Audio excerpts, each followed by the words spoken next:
തൃശൂർ ജില്ലയിൽ മഴ ശക്തി പ്രാപിച്ചതോടെ കൊടുങ്ങല്ലൂരിന്റെ തീരമേഖലയിൽ വെള്ളക്കെട്ട് ഒഴിവാക്കുന്നതിനായി എടവിലങ്ങിൽ അറപ്പ തുറന്നു. എടവിലങ്ങ് പഞ്ചായത്തിലെ പുതിയ റോഡ് കടപ്പുറത്തേക്ക് പെരുന്തോട്ടിലൂടെ ഒഴുകിവരുന്ന മഴവെള്ളം കടലിലേക്ക് ഒഴുക്കിവിടുന്ന പ്രവൃത്തിയാണ് അറപ്പ തുറക്കൽ.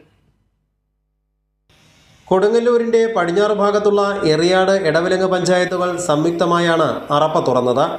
JCB ഉപയോഗിച്ച് കടപ്പുറത്തെ മൺതിട്ട നീക്കി ചാല് കീറിയതോടെ കെട്ടിനിന്നിരുന്ന മഴവെള്ളം കടലിലേക്ക് ഒഴുകി.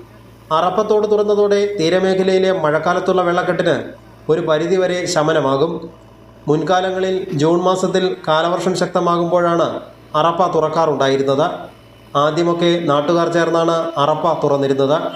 ഇപ്പോൾ യന്ത്രസഹായത്തോടെയാണ് ഇത് ചെയ്യുന്നത്. കഴിഞ്ഞ ഏതാനും വർഷങ്ങളായി മഴക്കാലത്ത് ഒന്നിലധികം തവണ അറപ്പ തുറക്കേണ്ടി വരുന്നുണ്ട്. എറിയാട് ഗ്രാമപഞ്ചായത്ത് president KP Rajan, Edavilangu panchayat president Nisha Ajithan തുടങ്ങിയവർ അറപ്പ തുറക്കലിന് നേതൃത്വം നൽകി. കൈരളി ന്യൂസ്, തൃശൂർ.